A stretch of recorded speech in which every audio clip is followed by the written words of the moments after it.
الله الله يا غفور الله الله يا غفور سمك بدير نما ترون باسي من جلابرو بقدوت كلاهني شيخ موجاين قرتني كنت ما فيتو أرباسي من جلابرو يا ما ينوجس بقتا ونوجو جدي جرجره نباسي من جلابرو لكن دمي يوجلتا قبلها نفن جدي يوم إجان أرجيك جبتولو نباسي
والسلام على رسول الله اللهم صل على محمد وعلى آله وصحبه وبعد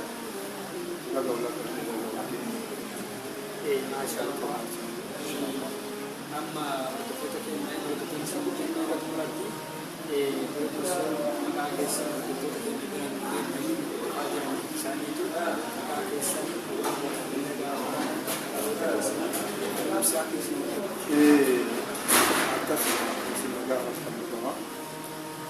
أكيد لو تجيء أكيد مكان كي أنا فاها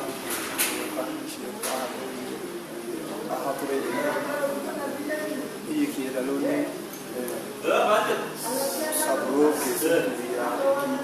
adaan akkasumatti gadaan keessa san hedduu namni nama muraasatu dura hangafee walii ta'aaluu kabirunafaa namoonni tokko tokko akka eegana jibriil gasgaafaa warroonni kun akkasuma raayyalee booda dhufe warreen kunniin hangafee shiirii kanarratti baay'ee tajaajila isaan tajaajila gargaar anillee aga tokko waan naamuu maratti naa kenni ni gabaabduu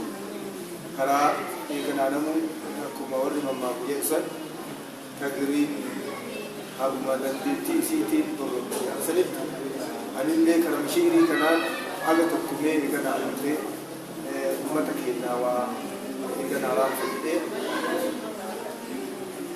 kanumaan eeganaa warra binaaraafis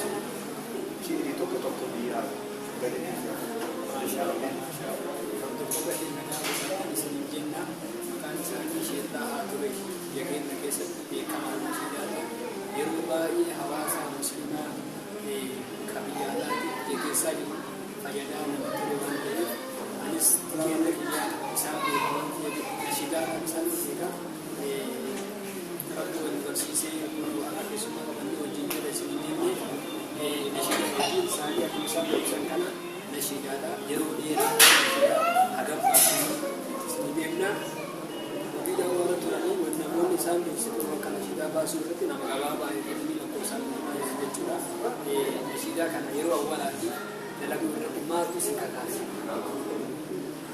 yeroo amma nashiidaa barreessuun firitti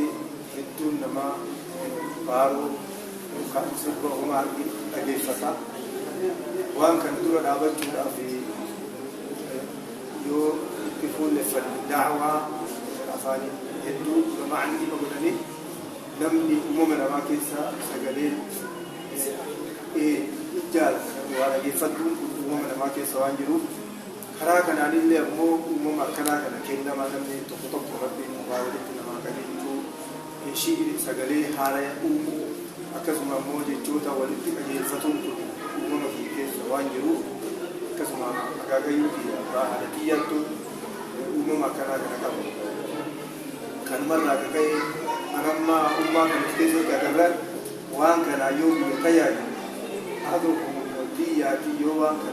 kanaan biyya tajaajile bu'aa guddaa ta'a jechuun yaadeetu kanama kana alhamdulillah itti ka'ee garuu gamana itti ka'e san keessatti hagan hunda akaan istiidiyoon wanni fayyadaman miidiyaan dhaabbatanii jiru waan ta'eef gadaa san keessa akkanumatti bakkuma da'awaatti yoo eegana argitee haasa'u yoo waa'ee eeganaa uummanni jiru aqiidaa badduu namni jiru kanarratti yookaan amaloota yayyaraan asii jiru kanarratti rabbii gurguraaf osuma da'awaa goonu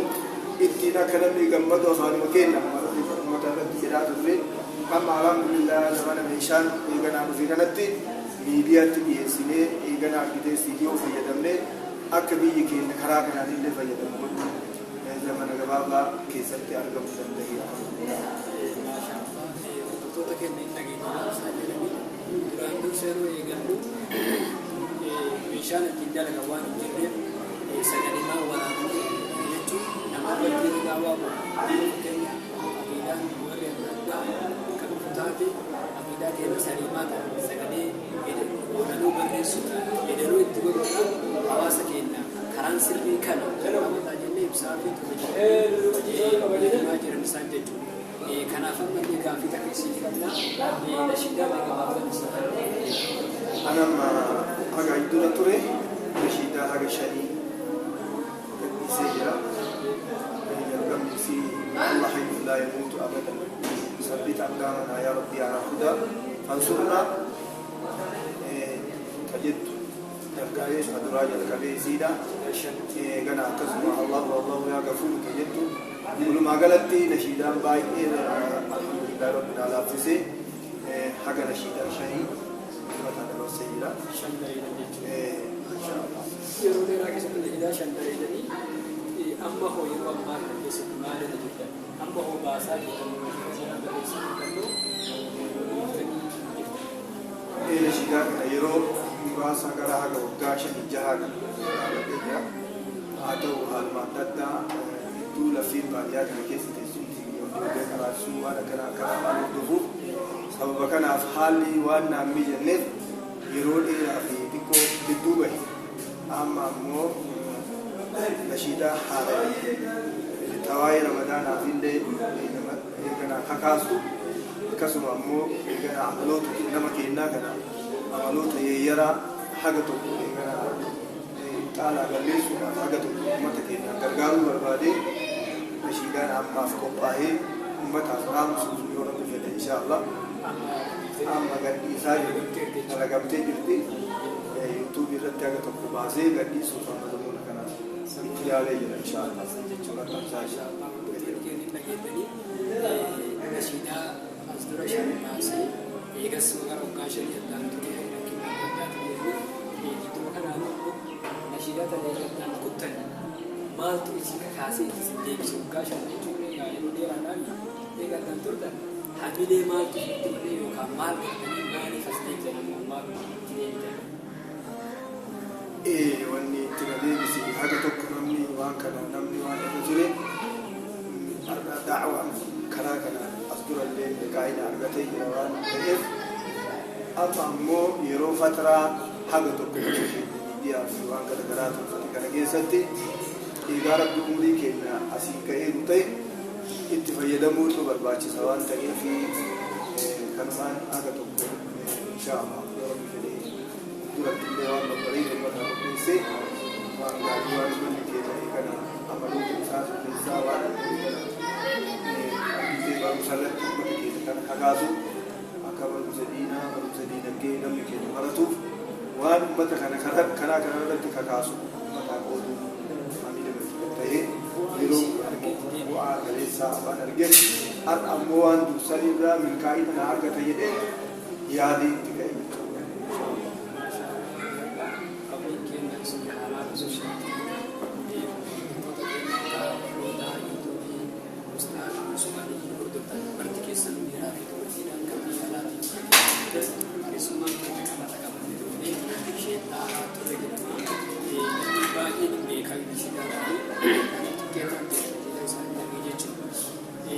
kanaaf egaa nashiidaa kanaatti sida nama baafatanii jiraatan hawaasni keenya islaamaa kallattii kamiidhaan yoo ta'u nashiidaa keessa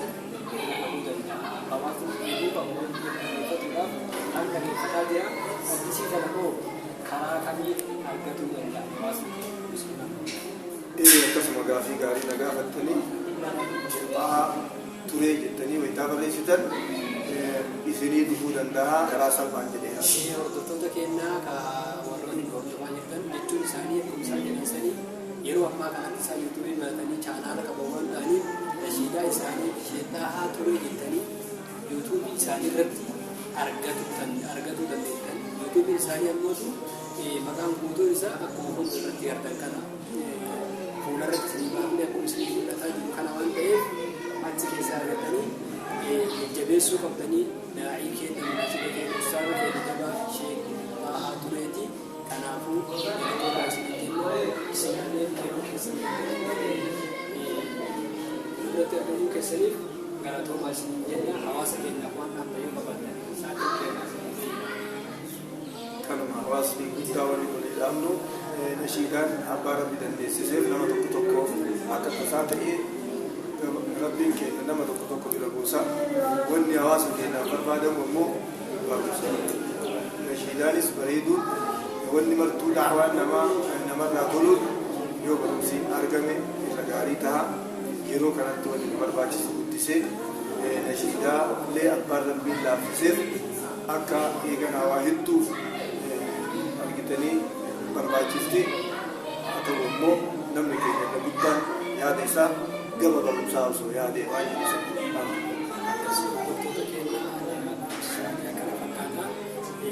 Kanaafuu sagalee keenya argaa jira waan ta'eef karaa chaanaalii isaaniitiin yuutuubii isaanii sheek Bahaa Ture jechuudhaan argatuu dandeettanii haala ittiin jajjabeessan hundaa'uu kan beekanii sabskiraaybii sheeruu laayikii kana gaasiitti yeroo gaafatu isinii jenna. Assalaamu alaikum warahmatullahi wabarakatuh. argaa hin jiru hoo nu baasii jahee jalaa boruu qiyaamaa inni hojuu si baqata oomliyoonnillee si mawaakkatan